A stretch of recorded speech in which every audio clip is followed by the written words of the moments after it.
After discussing the first part of our presentation, we will now proceed for the part 2, which is about the cognitive development and the psychosocial development. Cognitive development came from John Piaget, and the psychosocial development came from Sigmund Freud. As you can see for the first slide, we will first discuss the sensory motor stage, and after a while we will discuss also the Freud theories. So the first one will be the sensory motor stage. This stage, the sensory motor stage, because it is through the senses and the motor abilities that infants gains a basic understanding of the world around them. The abilities that infant is born allow infants to interact and build awareness of themselves and what is around them. As children interact with their environments, they go through an astonishing amount of cognitive growth in a relative short period of time.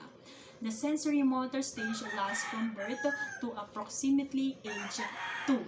The child learns about the world by using their senses to interact with their surroundings. They also begin to develop fine motor skills. Learning at this stage in life happens through experience. In summary, we can say in sensory motor skills is more on focusing on the senses, how a child will interact with their surrounding using them, and it starts at birth and it will last till age 2. While in Freud, we will discuss two different stages in comparison to sensory motor. So the first one will be the oral stage. The infant primary source of interaction occurs through the mouth. Rooting and sucking reflexes is important. The mouth is vital for eating, and the infant derives pleasure from oral stimulation. The infant is entirely dependent upon caretakers. The child also develops a sense of trust and comforting through this oral stimulation. It's more on oral gratification. That is what happened in oral stage. While in anal stage, Freud believed that the primary focus of the libido was on controlling the bladder and the bowel movements. According to Freud, success at this stage is dependent upon the way in which parents approach toilet training.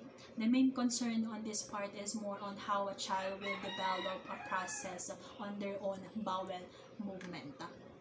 After describing those theories, we will now proceed to the developmental tasks to be achieved.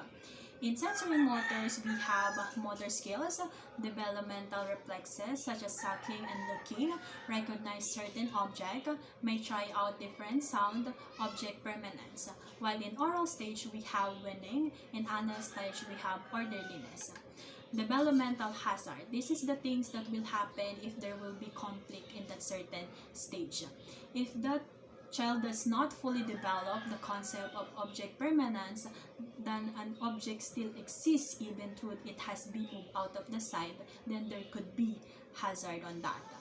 While in oral stage, one of the main conflict on this stage is the weaning process.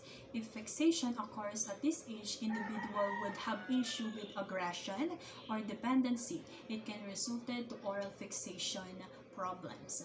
While in anal stage, we have anal exclusive personality. Could be developed in which the individual has a destructive, messy, wasteful personality. Individual is stringent, orderly, rigid, and obsessive. These will be the similarities between those stages. Piaget sensory stage and Freud anal and oral stage similar is that they all focus on development of sucking, listening, looking, and grasping.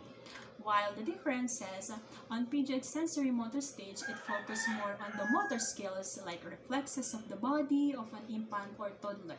It also focuses on the senses such as touch and hearing, while Freud oral and anal stage focus on erogenous area like mouth for sucking and bowel and bladder control, which he believed that if there is fixation, then there will be problem if the infant become an adult.